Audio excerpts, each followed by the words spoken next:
सरकार गैरसैंण विधानसभा सत्र में लाएगी अनुपूरक बजट या कैबिनेट बैठक में प्रस्ताव को मिलेगी मंजूरी। मिलेट पॉलिसी में मोटे अनाज की उत्पादकता बढ़ाने पर फोकस। सेस ने मोटा अनाज, सेब, कीवी और शहद नीतियों की तय की समय सीमा। वित्त मंत्री ने व्यापार को सुविधाजनक बनाने के लिए केंद्रीय बजट में जीएसटी के कई प्रावधान बदले। अच्छे करदाता व्यापारियों को सरकार करेगी सम्मानित। देवभूमि में 11 से 15 अगस्त तक बीजेपी महिला मोर्चा निकालेगी। प्रदेश भर में तिरंगा यात्रा, मंडल स्तर पर तैयारी पूरी। प्रदेश की ग्रीष्मकालीन राजधानी गैरसैंण में 21 अगस्त से शुरू होगा 3 दिवसीय मानसून सत्र। पूर्व सीएम हरीश रावत गैरसैंण में उपवास पर बैठे। और उत्तराखंड के 10 जिलों में भारी बारिश का अलर्ट। चमोली और बागेश्वर में भारी बारिश की संभावना है। आकाशीय बिजली चमकने की आशंका। आप देख रहे हैं के न्यूज, खबरों का सारथी।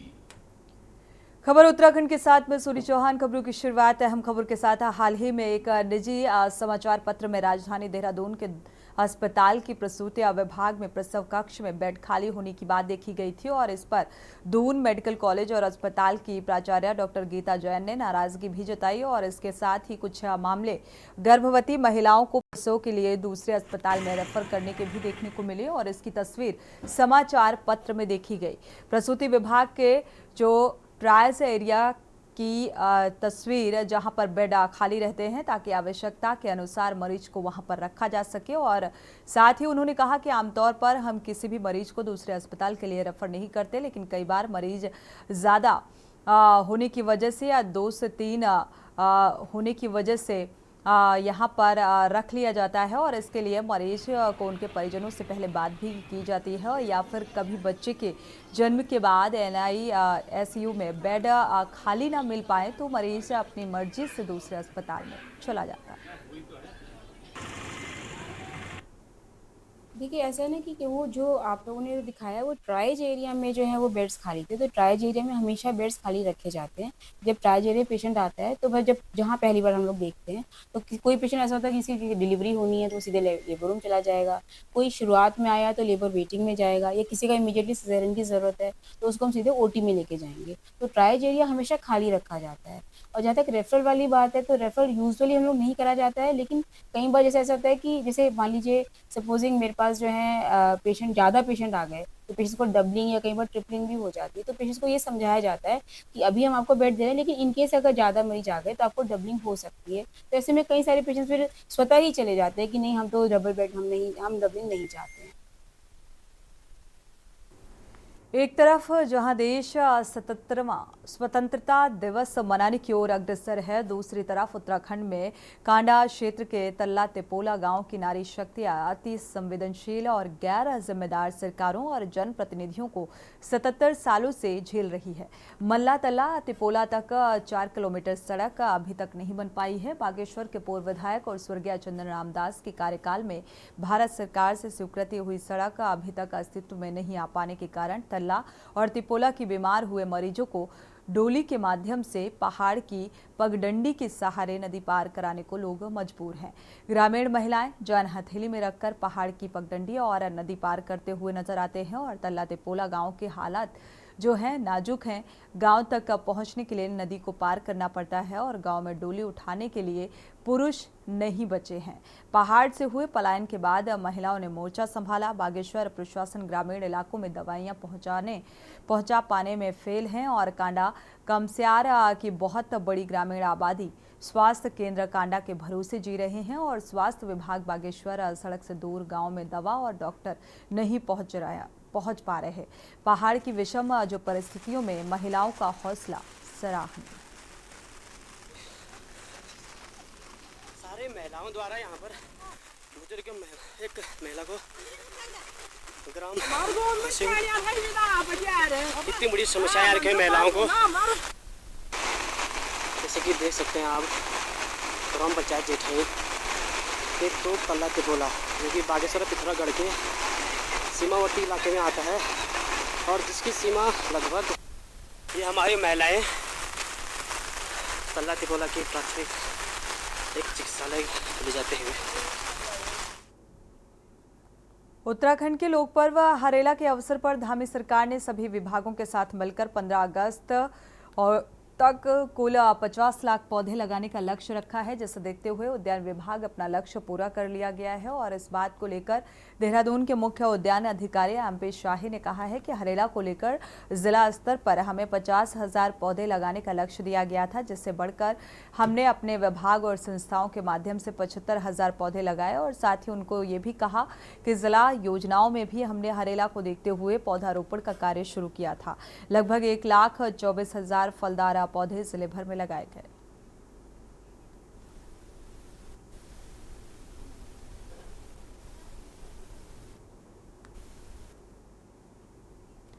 मौसम विभाग ने रविवार को प्रदेश के 10 जिलों में भारी बारिश का अलर्ट जारी किया है। मौसम विभाग के निदेशक डॉक्टर विक्रम सिंह ने बताया कि चमोली और बागेश्वर में भारी से भारी बारिश होने की संभावना है और उत्तरकाशी, रुद्रप्रयाग, देहरादून, टिहरिया, पौड़ी, नैनीताल, चंपावत और पिथौरागढ़ में कहीं कहीं बारिश होने की संभावनाएं हैं। अन्य जिलों में गर्जन के साथ आकाशीय बिजली चमकने की आशंका जताई जा रही है। लोगों को विशेष सावधानी बरतने की अपील की गई।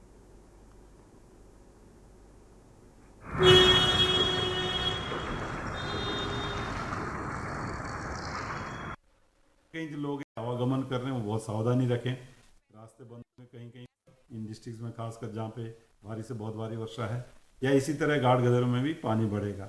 तो जो लोग उसके आसपास रह रहे हैं या जो लोग इसमें क्रॉस करने या इस तरह की जो पार करने की जो नदी नालों को वो कोशिश ना करें, तो कहीं ना कहीं चपेट में आते हैं। इसी तरह जो लैंडस्लाइड जोन है उनके आसपास रह रहे हैं उनको भी काफ़ी सतर्क रहने की ज़रूरत है। तो कल और परसों जो एक्टिविटी वेदर की वो बढ़ेगी। तो यही मैं अभी कहना चाहूँगा। नमस्कार। हल्द्वानी में इस बार गणेश महोत्सव बेहद धूमधाम से मनाया जाएगा। प्राचीन श्री शिव मंदिर समिति द्वारा गणेश महोत्सव की तैयारियां शुरू कर दी गई हैं। कार्यक्रम संयोजक हरिमोहन अरोड़ा ने बताया कि 7 सितंबर से गणेश महोत्सव की शुरुआत होगी, जिसमें मूर्ति स्थापना के साथ ही गणेश महोत्सव का भव्य आगाज होगा। और इसके अलावा 8 सितंबर को रक्तदान शिविर और अन्य कार्यक्रम किए जाएंगे। श्री शिव मंदिर समिति लगातार 17 वर्षों से इस गणेश महोत्सव का आयोजन कर रही है, जो इस बार गणेश चतुर्थी है 7 तारीख को है, 7 सितंबर से, जिसमें पहले दिन मूर्ति स्थापना होगी और शाम को सांस्कृतिक कार्यक्रम और धार्मिक कार्यक्रम वहां पर रहेंगे।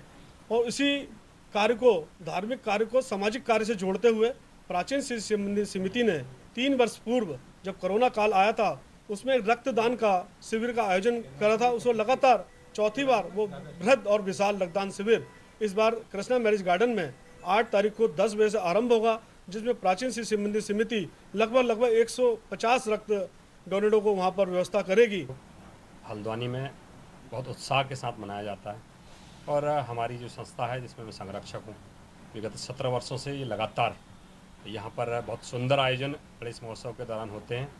और ये केवल धार्मिक एक कार्यक्रम न होकर के सामाजिक सरोकारों से भी हम इसमें लोगों को जोड़ते हैं। इस निमित्त इसमें जो समाज के लिए बहुत प्रमुख कार्य हैं, जैसे कि अभी रक्तदान शिविर का आयोजन यहाँ पर किया जाता है, जिसमें कि लगभग 122 पिछली बार था और इस वर्ष इसका जो लक्ष्य रखा है वो लगभग 150 के आसपास रखा है। ऐसे श्रावण मास का महीना भगवान शिव का एक पावन महीना माना जाता है और इस महीने में भगवान शिव की विशेष तौर पर पूजा अर्चना और अद्भुत श्रृंगार किया जाता है। ऋषिकेश के प्रसिद्ध पौराणिक वीरभद्र महादेव मंदिर में भगवान शिव का नित्य संध्याकालीन आरती पूर्व विभिन्न प्रकार के जो पुष्प और फलों के साथ सुगंधित वस्तुओं और मेवों से भगवान शिव का विशेष श्रृंगार किया जाता है और जिसे देखकर शिव भक्त भी बड़ी संख्या में मंदिर पहुंचते हैं और भगवान शिव की आराधना और आशीर्वाद लेते हैं। वीरभद्र मंदिर के प्रबंधक महंत रघुवीर गिरी जी ने बताया कि भगवान शिव का महीना चल रहा है, नित्य संध्याकालीन आरती होती है, श्रृंगार किया जाता है, जिसमें पुष्प और फल मेवा आदि समर्पित किए जाते हैं।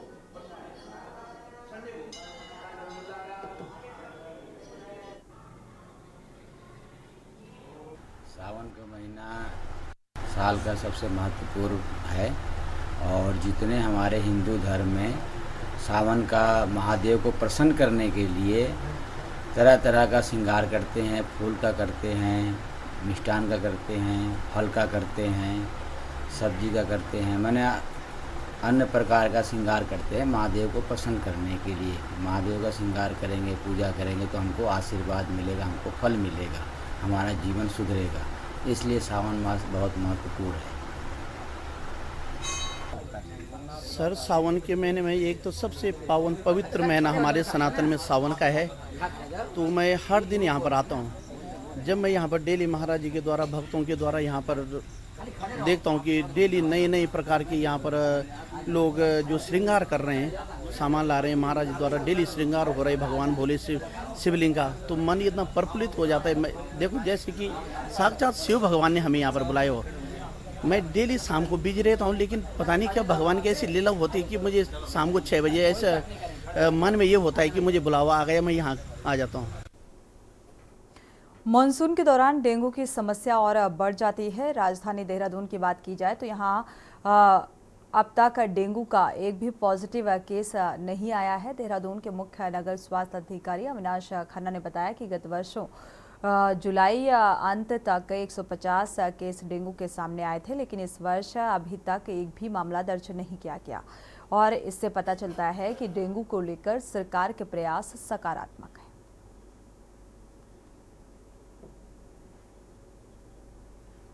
गत वर्ष की भांति अगर हम यदि उसके कंपैरिजन करें तो पिछले वर्ष 2 जुलाई को पहला केस आया था और जुलाई अंत में लगभग 150 केसेस हो गए थे। और अभी हमारा जो है आज ये आपको जानकर हर्ष होगा कि हम लोगों की मेहनत अभी तक सफल हो गई है। अभी तक डेंगू का हमारे देहरादून के अंदर 0 केसेस रिपोर्टेड हैं तथा अन्य अस्पतालों में भी जैसे मालूम किया गया, जाके भी देखा गया है निरीक्षण के दौरान कि अभी बुखार के भी केसेस 0 हैं हमारे यहाँ पे रिपोर्टेड।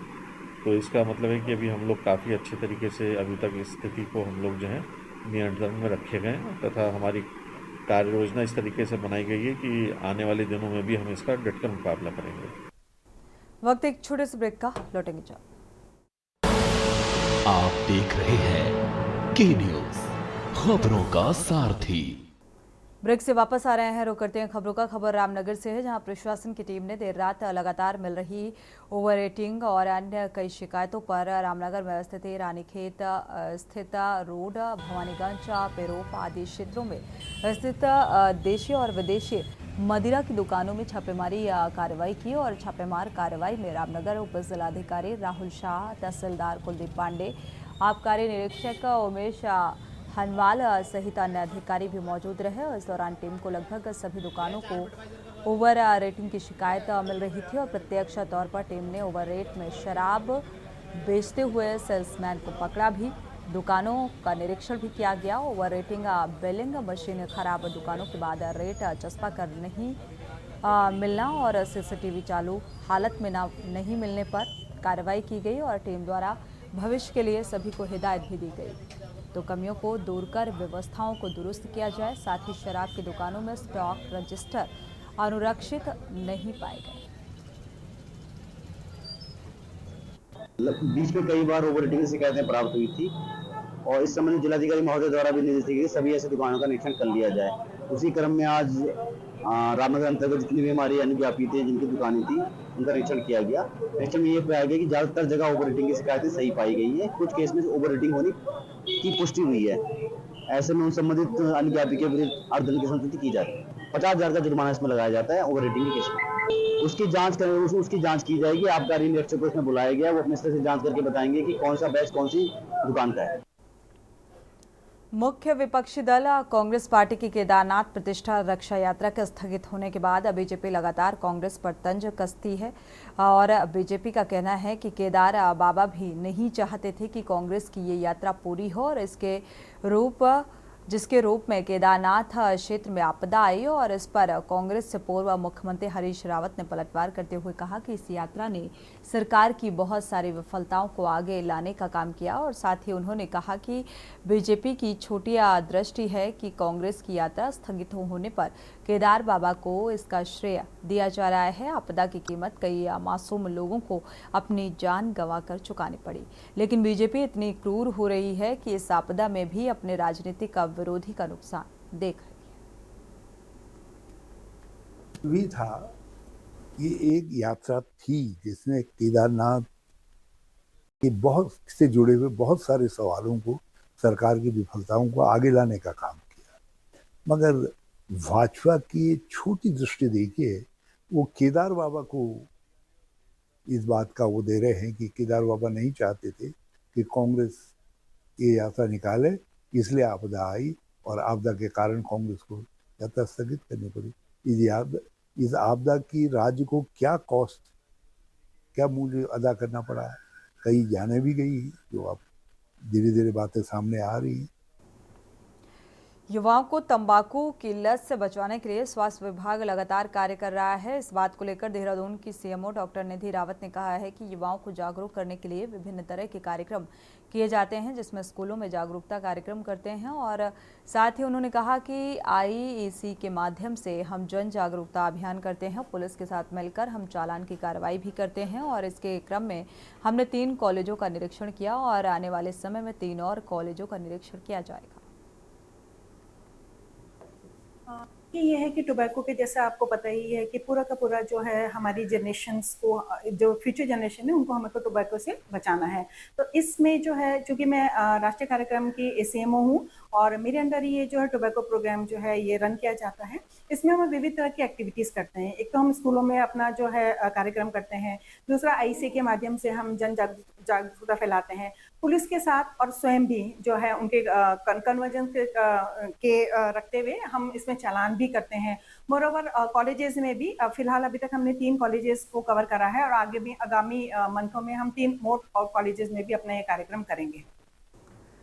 बढ़ते आगे, देवभूमि उत्तराखंड में मानसून की भारी बारिश के बीच राज्य में सत्र के मुद्दे पर सियासत तेज हो गई है। दरअसल धामी सरकार ने उत्तराखंड विधानसभा के मानसून सत्र को राज्य की ग्रीष्मकालीन राजधानी गैरसैंण में आयोजित करने का फैसला लिया है। देखिए ये रिपोर्ट।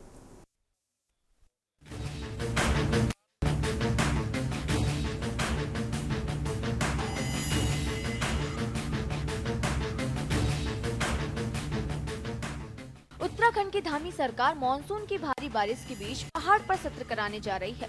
सरकार ने सत्र की अधिसूचना को भी जारी कर दिया है। इसके तहत 21 अगस्त से 23 अगस्त तक सत्र चलेगा। वहीं उत्तराखंड विधानसभा अध्यक्ष रितु खंडूरी भूषण ने सत्र को लेकर अधिकारियों की बैठक ली। विधानसभा अध्यक्ष ने सभी तैयारियों को समय से पूरा करने के निर्देश दिए हैं। वहीं उन्होंने बताया कि करीब 500 प्रश्न विधानसभा को प्राप्त हो चुके हैं। वहीं विपक्ष का कहना है कि सरकार का मानसून सत्र सिर्फ खाना पूर्ति है। देखिए, सत्र को लेके पूरी तरह से तैयारी है हमारी, लेकिन मैंने आज अपने अफसरों के साथ, जो विधानसभा सचिवालय है, उनके साथ एक बैठक की है ताकि जो भी हमारे जो सत्र है वो सही तरीके से चले, किसी को किसी तरह की समस्या ना हो और जनता के जो भी प्रश्न होते हैं, जो भी मुद्दे होते हैं, वो हमारे सदन में उठ सके और उनके जवाब मिल सकें। इस तरह से प्रयास रहेगा कि सभी को ठीक से सुविधा मिले और सत्र ठीक से चले। आपदा एक बहुत बड़ा मुद्दा है, पूरा पहाड़ प्रभावित है। जो अभी आपदा से प्रभावित क्षेत्रों में जिस तरह से नुकसान हुआ, भारी जनहानि हुई है, सब कुछ तबाह हो गया है। विस्थापन की मांग बूढ़ा केदार में लगातार उठती रही है, कोई उसका समाधान सरकार नहीं कर पाई है। ये मुद्दे हैं, यहाँ तक कि विस्थापन करेंगे हर वर्ष। जब आपदा आती है, विस्थापन की बात सरकार की जुबान पर आती है। जो धारचूला है, धारचूला में 3 साल से 4 साल से आपदा ने विकराल रूप धारण किया हुआ है और वहाँ पर एक स्टेडियम में, मिनी स्टेडियम में पिछले वर्षों में से वहाँ पर लोग, उनका सब कुछ खत्म हो गया है। जब घर खत्म, देखिए बहुत सारे मुद्दे हैं इसमें। CLP आपको ज़्यादा बेहतर बता सकते हैं कि किन विषयों में बात होगी, पर मुझे लगता है अग्निवीर है, SSSC भर्ती घोटाला है, आपदा है, महिला अपराधों पे जो हम पहले नंबर पर 9 हिमालय राज्यों में, वो विषय है। जिला विकास प्राधिकरण को लेकर कई किस्म की दिक्कतें नई सामने आ रही हैं, वो विषय हो सकता है। बाढ़ का जो मामला रहा, हमारे खटीमा, उधम सिंह नगर इत्यादि के क्षेत्र जो पूरा डूबे रहे, वहाँ कोई राहत नहीं मिली, उस विषय पर बातचीत होगी। केदारनाथ, टिहरी, धारचूला, मुनस्यारी, हमारा कपकोट, भराड़ी इत्यादि क्षेत्रों में जो आपदा आई है, चमोली ज़िले में जो आपदा आई, इन सभी विषयों पर वहाँ चर्चा विचार विमर्श होगा। उसमें गन्ना किसान का जो मूल्य है उस पर भी बातचीत होगी, किसान आंदोलन को लेकर भी बात होगी, हमारे माल्टा और इत्यादि जो पहाड़ी उत्पाद है उनके समर्थन मूल्य की बात भी वहाँ उठ सकती है। तो अनेकों विषय है जिन पर मेरे को लगता है लॉ एंड ऑर्डर इन सभी चीजों पर वहाँ बातचीत होगी। आपको बता दें कि विपक्ष एक सप्ताह से अधिक सत्र चलाने की मांग कर रहा है ताकि सभी विधायकों के प्रश्न सदन में उठाए जा सके। वहीं विपक्ष ने मानसून सत्र में सत्ता पक्ष को कई मुद्दों पर घेरने की रणनीति तैयार की है। कांग्रेस का कहना है कि वे सदन में सत्र की अवधि को बढ़ाने, बेरोजगारी, राज्य की बदहाल कानून व्यवस्था, राज्य में बढ़ती महंगाई, राज्य में आई आपदा समेत तमाम मुद्दों को सदन में उठाएगा। वहीं सत्ता पक्ष का कहना है कि विपक्ष के पास मुद्दों की भारी कमी है।